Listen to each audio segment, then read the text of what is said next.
Sometimes we just need new ideas to play old openings differently. And this is what I'm going to try to give you today. My name is Henrik Danielsen, and I'm a Grandmaster from Iceland. You see, the diagram we have in front of us is London's system, but already in move number 2, White, he put his bishop on f4, and that gives totally new ideas. I will show you that you can use some of the same ideas that is arriving after c4 and bishop f5. This is the Baltic defense, well-known defense against the Queen's Gambit, but not so popular. Here we have White, we have one tempo more, and I remember when I was a junior starting playing chess that my trainer, he said, well, bishop f4 doesn't give anything because black can just develop symmetrically and then white has nothing. Well, I don't think that that is the truth.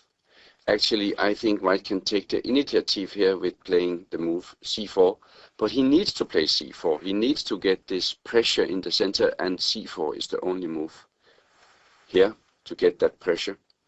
Now, if black defends the pawn on d5 with either e6 or c6, then we will see how white should develop. Let's look at e6 first. It is possible just to develop your pieces, and then, you know, black probably has to play c6 because knight f6 is just annoying after queen b3.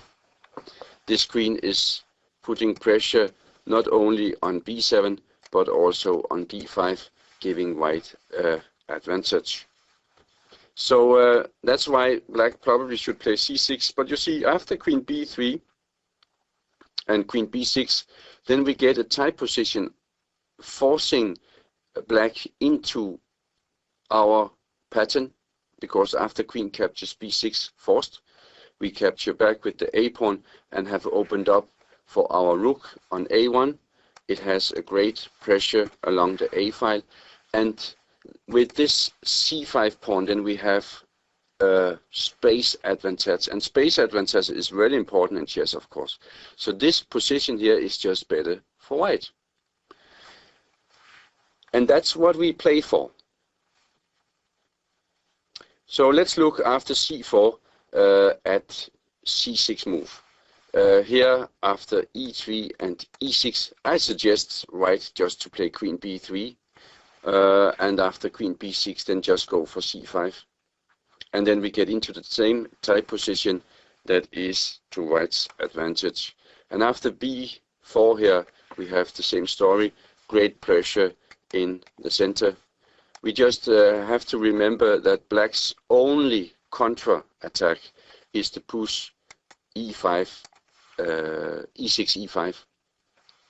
He has nothing else. You know, as black, you just have to stay passive on the queen side, because you can't be active where you are weak, can you? It's not possible. So also knight c3 is possible, of course, but then after knight d7 and queen b3, black will just get the time to put up a defense position so that he can play a6, and then after b4, you see often in positions like this, then white is threatening the move b4, b5, because when the rooks are still on the same line, then black's a pawn is pinned. So that's the reason why black plays rook to c8, and here it is possible for white to, of course, just to develop his knight to f3. I'm going to look at the move f2 to f3 instead. But the knight is also strong here. It can later go to d2, b3, and up to a5. And on a5, it is, of course, extremely strong. Often so strong that black will have to exchange it with a bishop to d8. Then after rook c8, I suggest f3, because not only do we have more space on the queen side, but now we also take space on the king side. And then we become extremely strong. We are in charge all over the board, and here it's just a game for white. Actually, black is just defending, and he has no way that he can win it.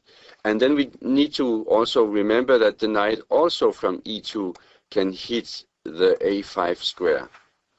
And now bishop c7 is actually a blunder.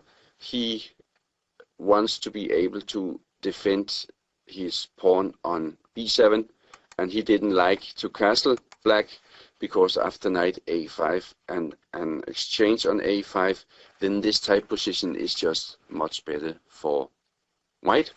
White, he doesn't need to castle. He can just keep his king safely on d2, and then later the rook will move up to a4 probably and b4 and start to push on the b7 pawn. And this is really an annoying position for black. Maybe Fischer, he would call this one position for white. I'm sure he would. Bishop c7, and the point is that of course we have a strong move in knight a5, but we don't need this. Bishop captures c7, and then immediately we have this b5 break, since there's nothing black can do. You see, he can't capture with the a pawn because of rook a8, and then this rook on h8 is gone. So he will have to capture with the b pawn, but then we capture with the knight, and again he can't capture our knight. We know, of course, why. Rook a8. And then he must play rook c6, and immediately we can go for the kill with knight a5. It is like this: when you have a one position, then you need to finish your opponent off, and you need to do it without mercy. And it sounds a bit hard, but that's just how it is. Just like in boxing, you know, if you give your opponent there a second chance, then he will come back and do his best, because there's nothing else to do. So you have to finish your opponent off, and we finish him off with knight a5 in this position. And then after knight captures c6 and rook a8, he is lost, because the rook on h8 is long gone. So if you are one of those players that think that bishop f4 in this position here is just without poison, then you are mistaken, and I'm going to show you why.